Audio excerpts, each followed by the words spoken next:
2009లో తెలుగుదేశంతో కలిసినాం, అనుకున్న ఫలితాలు రాలే. అంత మాత్రాన మనమేమి అయ్యో రాలేదు అని ఆగిపోలేదు, రాలేదు అని కుంగిపోలేదు, అయ్యో భవిష్యత్తు లేదు అని బాధపడలేదు. ధైర్యంగా కొట్లాడినాం, ముంగడికి పోయినాం, తెలంగాణ రాష్ట్రాన్ని మనం సాధించినాం. అట్లనే ఇప్పుడు కూడా అయ్యో ఓడిపోయినామని బాధపడాల్సిన అవసరం లేదు. తప్పకుండా భవిష్యత్తు మళ్ళీ మన బీఆర్ఎస్కే ఉంటుంది. ఇది ఒక స్పీడ్ బ్రేకర్ లాంటిది. ఓ స్పీడ్ బ్రేకర్ వస్తే బండి స్లో అవుతుంది, దాటంగానే మళ్ళీ పికప్ అందుకొని వేగంగా ముందుకు సాగుతుంది. అట్లే మనకు కూడా మంచి భవిష్యత్తు ఉంటుంది. ఇలా వాళ్ళు చాలా అబద్ధాలు మాట్లాడినారు. అరే రే ఒక్కటి కాదు, మన తెలంగాణలో సామెత ఉంటుంది, నిజం గడప దాటక ముందే అబద్ధం ఊరంతా జుట్టొస్తుందట. ఇలా కాంగ్రెస్ వాళ్ళు అబద్ధాలు అట్లా జుట్టొచ్చినాయి కొద్దిగా. కాకపోతే పట్టణ ప్రజలు తెలివైన వాళ్ళు, విజ్ఞత కలిగిన వాళ్ళు, మీలాంటి మంచి కార్యకర్తలు ఉన్నారు, మీరు అన్ని అర్థం చేయించే ప్రయత్నం చేసిండ్రు. వీళ్ళు ఏం చెప్పిండ్రు? వాళ్ళు ఒక అబద్ధం కాదుగా మన మీద దుష్ప్రచారం చేసిండ్రు, ప్రజలకు కూడా ఓ అడ్డగోలు హామీలు ఇచ్చిండ్రు. ఇప్పుడు ఎప్పుడైనా మేము హామీల గురించి అడిగినామనుకో, అరే మీరు తొందరపడబడుతురేందే, ఇప్పుడే అడుగుతారా, మేము మొన్ననే వస్తే అంటుండ్రు.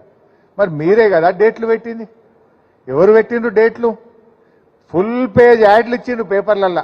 ఎలక్షన్ల ముంగట హస్తం గుర్తుకు ఓటేయిండ్రి, ఫిబ్రవరి 1వ తారీఖు నాడు మేము గ్రూప్ 1 ఉద్యోగాలకు నోటిఫికేషన్ వేస్తామని ఫుల్ పేజ్ యాడ్లు వేసిండ్రా లేదా? మరి మొన్ననే ఫిబ్రవరి 1వ తారీఖు పోయింది, ఎక్కడున్నది గ్రూప్ 1 నోటిఫికేషన్? పాపం నమ్మి మోసం చేసిన వాళ్లకు, ఇవాళ నమ్మి ఓట్లు వేసిన వాళ్లకు మీరు మోసం చేసింది ఇవాళ కాంగ్రెస్ పార్టీ. ఎన్ని మాటలు చెప్పిండ్రు. ఒక ముసలమ్మని పట్టుకొని అవ్వా నీ పెన్షన్ ఎంత అని అడిగిండ్రు. 2000 వస్తుంది బిడ్డ అంటే, ఇగో మళ్ళా నెల డిసెంబర్లో మా కాంగ్రెస్ వస్తుంది, మీకు 4000 పెన్షన్ ఇస్తుంది అన్నారు. డిసెంబర్ వాయ్, జనవరి వాయ్, ఫిబ్రవరికి వచ్చే 4000 కాదు కదా, ఉన్న 2000 కూడా దిక్కులేదు. మొన్న ఎవరో చెప్తున్నారు నిన్న పోతే నాకు, జనవరి నెలలో ఆ వృద్ధులకు, వితంతువులకు, వికలాంగులకు, ఎయిడ్స్ పేషెంట్లకు ఇచ్చేటువంటి ఆ 2000 పెన్షనే పడలేదట జనవరిలో. జనవరి నెల పెన్షన్ ఆగిపోయింది. మీరు 4000 ఇస్తామన్నారు, 4000 దేవుడేరు కానీ ఉన్న 2000 పడని పరిస్థితి వచ్చింది ఇలా కాంగ్రెస్ హయాంలో. ఆ రకంగా ఎన్ని చెప్పినారు. రైతు బంధు, అరే మేము వస్తే 15,000, బీఆర్ఎస్ వస్తే 10,000 అని చెప్పిండ్రు. మరి ఇలా మీరు వచ్చిండ్రు ఏవి 10,000? 10,000 లేవు, 15,000 లేవు, పాత 10,000 కూడా లేవు. పడుతున్నాయా రైతు బంధు? ఇవాళ రైతులందరూ కళ్ళలో ఒత్తులు వేసుకొని చూస్తున్నారు. ఇవాళ 3 ఎకరాల దాకా కూడా ఇంకా ఇప్పటికీ రైతు బంధు పడని పరిస్థితి వచ్చింది. ఈ రకంగా అనేక విషయాలు. వడ్లు అమ్ముకోకుండా మేము వస్తున్నాం, రాగానే బోనస్ ఇస్తాము అని చెప్పిండ్రు. ఇక బ్యాంకులో పోయి అప్పులు తెచ్చుకోండి, డిసెంబర్ 9వ తారీఖు నాడు 2 లక్షల రూపాయలు అప్పు మాఫీ చేస్తామని చెప్పిండ్రు. మరి డిసెంబర్ 9 పోయి జనవరి 9 అయింది, జనవరి 9 పోయి రేపో మాపో ఫిబ్రవరి 9 రావట్టే, 2 లక్షల రుణమాఫీ. అంటే మీరే డేట్లు పెట్టింది. ఇవాళ మేము తొందరపడతలేము, మీరు ప్రజలకు డేట్లు పెట్టి బాండ్ పేపర్లు రాసిచ్చారు. ఇంకా వీళ్ళ నమ్మకపోతే బాండ్ పేపర్ ఎవరు రాసిస్తారు?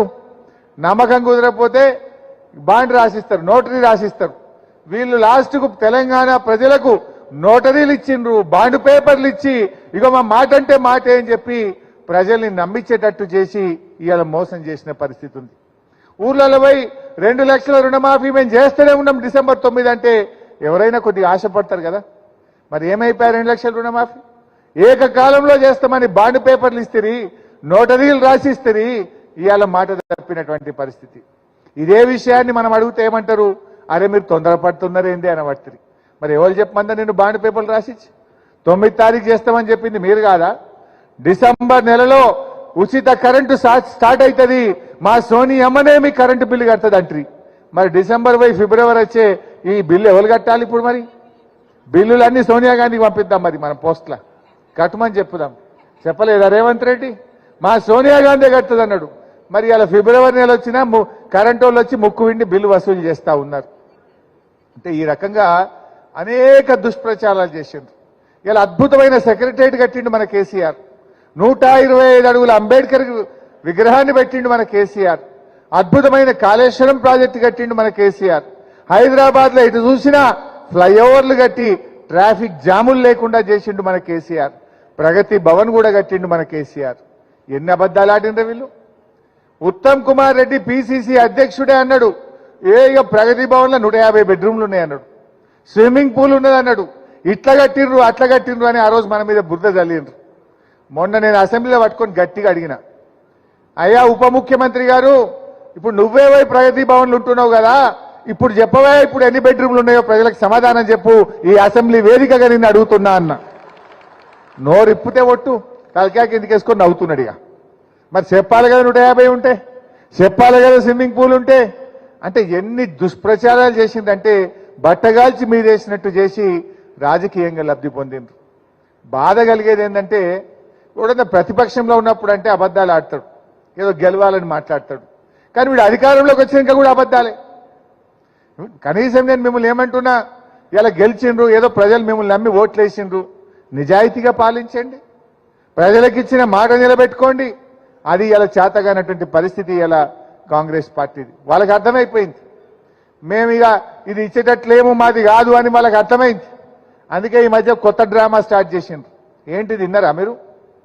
17కు 17 ఎంపీలు గెలిస్తే రాహుల్ గాంధీ ప్రధానమంత్రి అయితే మేము ఈ 6 గ్యారెంటీలు అమలు చేస్తాం.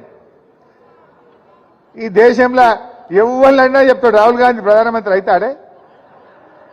మొన్ననే చెప్పిండు ఆమె, ఎవరు, మమతమ్మ గారు, వెస్ట్ బెంగాల్ ముఖ్యమంత్రి మమతా బెనర్జీ గారు చెప్పింది మొన్న ఎక్కడనో, అరే మీ కాంగ్రెస్ పార్టీలు బాగా ఎగుతురు దుంకుతురు, మీ ముఖానికి 40 సీట్లు తెచ్చుకోండి ఎంపీలు చాలు అన్నది.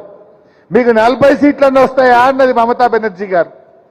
అంటే 40 సీట్లు రాని కాంగ్రెస్ పార్టీ ఈ దేశంలో అధికారంలోకి వస్తుందా? అసలు మీ ఇండియా కూటమి రోజు ఇసుకపోతుంది, పేకమేడలాగా కూలిపోయింది. ఆయన నితీష్ వెళ్ళిపోయిండు, కేజ్రీవాల్ వెళ్ళిపోయిండు, మమతా బెనర్జీ వెళ్ళిపోయింది, సిపిఎం పార్టీ వెళ్ళిపోయింది. అసలు ఎవడన్నా ఉన్నాడా మీ ఇండియా కూటమిలా? మరి ఆడికెళ్ళి అధికారంలోకి వస్తారు మీరు? అంటే ఇవాళ రేవంత్ రెడ్డి గారు మెల్లగా తయారు చేస్తుండిగా ఆయనకు కూడా అర్థమైంది ఇండియా కూటమి రాదు, రాహుల్ గాంధీ ప్రధానమంత్రి కాడు. అందుకే చిన్నగా ఇప్పుడు ఒక వంట వండుతున్నాడు. ఏమని?